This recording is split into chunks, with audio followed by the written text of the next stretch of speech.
আচ্ছা, আপনি যেদিন আওয়ামী লীগ থেকে বহিষ্কৃত হইলেন, আমি কিন্তু আপনার যে নির্বাচনী এলাকা বা আপনার যে জেলা, সে জেলাতে আমি অনেকবার সফর করেছি। আমি দেখেছি যে আপনার জনগণ আপনাকে আসলে কি চোখে দেখে। এই রকম একটা ওভারওয়েলমিং জনপ্রিয়তা থাকা সত্ত্বেও আপনি কেন একটা স্পষ্ট অবস্থান নিয়ে জনগণের কথা চাই? আমি খুব ভালো করে জানি, correct me if I am রং, আপনার উঠানে এসে প্রতিদিন লোকজন বসে থাকতো আপনারই এলাকার সাবেক এমপির বিভিন্ন দুর্বৃত্তপনা, দুর্নীতি, অন্যায়, অত্যাচারের কথা আর কোথাও বলতে না পারে আপনার কাছে বলতে। আপনি কোনো সময় তাদেরকে দেখা দিয়েছেন, কোনো সময় দেখা দেন নাই, কিন্তু আপনি কেন ওই সময় একটা অবস্থান নিলেন না? আমাদের ইতিহাসের জন্য আপনি বিব্রত হয়েন না, আমাদের ইতিহাসের জন্য বিষয়গুলি জানা দরকার। মানে কেন লতিফ সিদ্দিকীও অবস্থান নেয় না? মানে আমি বিব্রতও হই না, বিড়ম্বিতও হই না।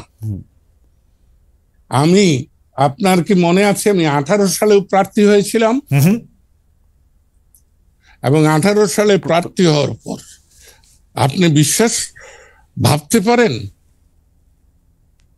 আমাকে আইয়ুবের কোন সমর্থক 60-এর দশকে কোনোদিন আক্রমণ করেনি। বাংলাদেশ প্রতিষ্ঠার পর জাসদ কোনোদিন আমাকে আক্রমণ করেনি। রাইট। বিএনপি কোনোদিন আমাকে ব্যক্তিগতভাবে আক্রমণ করেনি। জাতীয় পার্টি আমাকে কোনোদিন আক্রমণ করেনি। কিন্তু ওই বাচ্চা ছেলেটি, যার জন্মদাতা আমি বলা যেতে পারে, এই বাচ্চা ছেলেটি কিছু লোক লেলিয়ে দিয়ে আমার গাড়ি ভেঙে দেয়। যেদিন গাড়ি ভেঙে দেয় সেদিনই আমি অনশনে বসি। এবং আপনাকে সত্য কথা বলি, আমি অনশনে বসি যে দাবি নিয়ে আমি জানি ডিসিএসপি এটা কিচ্ছু করতে পারবে, কিন্তু আমি নির্বাচন থেকে সরে আসতে চাই। এই কৌশল হিসাবে আমার জীবন সঙ্গী লায়লা সিদ্দিকী তখন হাজার হাজার লোক নিয়ে মিছিল করছে।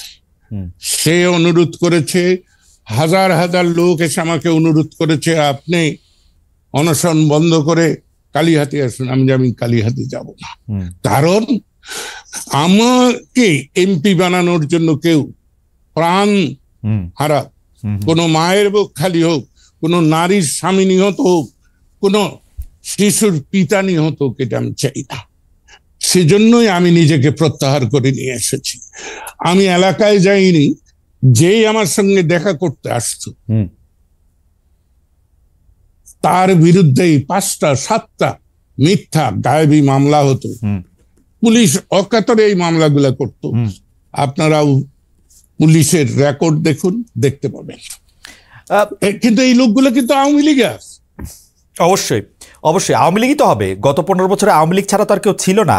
কিন্তু না, এরা ওই আওয়ামী লীগের না, হাইব্রিড আওয়ামী লীগের না। না, আপনার কাছে যারা আসছে তাদের কথা আমি বলতেছি না। যারা মামলা দিয়েছে তারা তো আওয়ামী লীগেরই। যারা মামলা দিয়েছে, অত্যাচার করছে, তাদের কথা আমি বলতেছি। আপনার কাছে যারা আসছে তাদের কাউরে কাউরে আমি আওয়ামী লীগের হিসেবে চিনি, তাদের কাউরে কাউরে আমি সাধারণ জনগণ হিসেবে চিনি, যারা আপনার কাছে এসছে এবং মামলা। তাই এই দায়িত্বশীল আইন শৃঙ্খলা রক্ষাকারী পুলিশ বাহিনী এই কাজগুলা করেছে। মিশন 90 সংবাদের পিছনে নয়, ভিতরে ছুটি।